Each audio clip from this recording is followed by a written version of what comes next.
សូមជូនរឿងមនុស្សលោកកាលពីព្រេងនាយមានរឿងមួយដំណាលថានិយាយអំពីកុមារីម្នាក់មានអាយុ14ឆ្នាំម្ដាយនាងបានប្រើឲ្យនាងទៅជីកដំឡូងនៅឯចុងព្រៃក្នុងភូមិក្មេងនេះរៀបចំឧបករណ៍មានដូចជាចបនិងសម្ភារៈផ្សេងៗដូចជាស្រាច់ដើម្បីដើរចេញទៅរកដំឡូងនៅក្នុងព្រៃលុះទៅដល់ក្នុងព្រៃ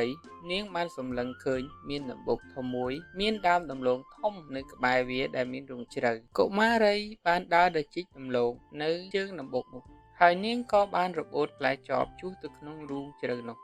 នាងមិនដឹងធ្វើដូចម្ដេចនាងក៏បានប្រកាសថាអោលោកតាអ្នកណាអើយជួយយកផ្លែចបឲ្យខ្ញុំផងបានទេខ្ញុំនឹងមានសុគន្ធជូនលោកជាទីកប់ចិត្តបន្ទាប់ពីនាងស្រែកបានតែប៉ុណ្ណោះក៏មានខ្លាចាស់មួយដែលមានដំបៅក្បាលរុយរោមដង្កូវចោះក៏ក្រិចចេញពីក្នុងព្រៃទៅប្រាប់នាងនោះថានាងតាយកផ្លែចបនោះឲ្យនាងបានទេតាគ្រាន់តែចង់ឲ្យនាងឯងជួយឆ្កឹះដំបៅដែលមានដង្កូវចេញឲ្យតាបានហើយតាមិនបាច់យកគុណអីពីចៅទៀតទេនាងឮខ្លាចាស់និយាយដូច្នេះក៏និយាយទៅវិញថាអោលោកតាខ្លាចាស់អើយឲ្យតែតាជួយយកចបឲ្យខ្ញុំបានខ្ញុំនឹងធ្វើតាមសំណើលោកតាចុះខ្លាចាស់យកផ្លែចបបានពីក្នុងរូងជ្រៅឲ្យទៅនាងហើយឲ្យនាងជួយឆ្កឹះដំបៅដែលមានដង្កូវនោះចេញនាងនោះយកបន្លាមកឆ្កឹះដង្កូវពីក្នុងដំបៅក្បាលខ្លាចេះទៅសួរនាងថានាង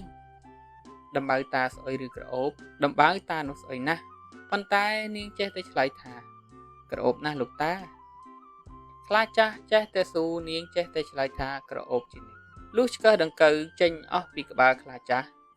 ក៏បាត់ឈឺបាត់រមាស់នៅលើដំបៅហើយនិយាយប្រាប់នាងថានាង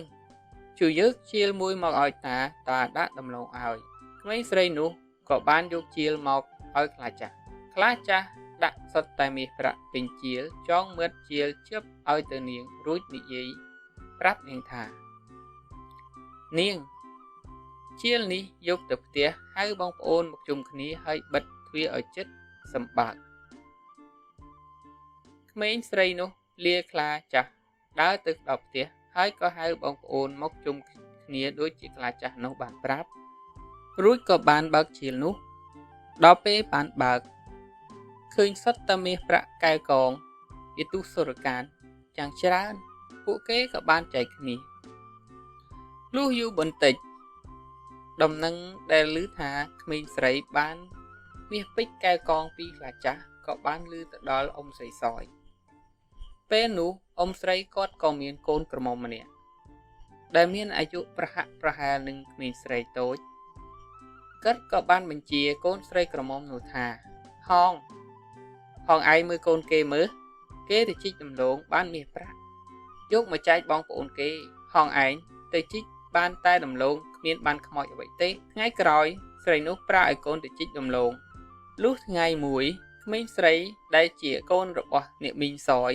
ក៏បានទៅជីកដំឡូងនៅក្នុងព្រៃហើយក៏បានប្រទះនឹងខ្លាចាស់ដូចជាក្មេងស្រីម្នាក់មុននាងក៏បានធ្វើជ្រុះចបដូចក្មេងស្រីតូចនោះដែរហើយក៏បានពោលពាក្យដូចគ្នាថាអោលោកតាណាយកចបឲ្យខ្ញុំបានខ្ញុំនឹងសងគុណលោកខ្លាឮហើយក៏បានចូលមកជួយរួចក៏ឲ្យនាងនោះចាប់ដង្កូវចេញដូចជានាងមុនខ្លាចាស់ក៏បានសួរដូចពីមុននាងតើដំបៅតាស្អុយឬក៏ក្រអូបនាងនោះក៏ឆ្លើយថាស្អុយណាស់អត់ក្រអូបសោះហ្មងតាខ្លាចាស់ឮដូច្នោះក៏ពោលថានាងយកជាលមកតានឹងដាក់មាសពេជ្រប្រៅប្រាក់ឲ្យទៅនាងឮដូច្នោះនាងក៏បានយកជាលមកឲ្យខ្លាចាស់ក៏បានចូលទៅក្នុងរូងដំបុកនោះហើយក៏ស្រវាចាប់បានពស់វែកពីរក្បាលហើយក៏ចាប់ច្រកថង់ក្រវិចបង្វិចនោះហើយប្រាប់នាងថានាងឯងយកទៅផ្ទះហើយហៅបងប្អូនមកបិទទ្វារឲ្យជិតសម្បើកនាងនោះឮដូច្នោះក៏អរណាស់ក៏បានរត់ទៅផ្ទះយ៉ាងលឿនហើយក៏ប្រាប់ម្ដាយអរជាងកូនទៀតលោតហើយហោះហើរលើវេហាហើយក៏ហៅបងប្អូនមកជួបជុំគ្នាហើយក៏បិទទ្វាររួចក៏បើកជាលមើលបន្ទាប់មកក៏វាក់ជាមួយនឹងពស់វែកចេញមកចឹកមនុស្សទាំងនោះស្លាប់អស់រឿងនេះគឺមានតែប៉ុណ្្នឹងឯងគឺថាមនុស្សលោកគឺមិនអាចការបញ្ចប់សាច់រឿងនេះគឺនិយាយអំពីការលូកលាន់របស់មនុស្សសន្មតថាចប់រឿងមនុស្សលោកនេះដោយបរិបូរណ៍ សូមអរគុណដល់ពុកម៉ែបងប្អូនកូនក្មេងកូនង៉ែតកូនងាទាំងអស់ដែលបានតាមដាននៅក្នុង Channel និទានយប់ជ្រៅ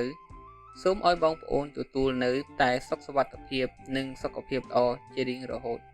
កុំភ្លេចចុច Like និង Subscribe នៅវីដេអូនេះដើម្បីទទួលបានវីដេអូថ្មីបន្តទៀតនៅថ្ងៃក្រោយសូមអរគុណ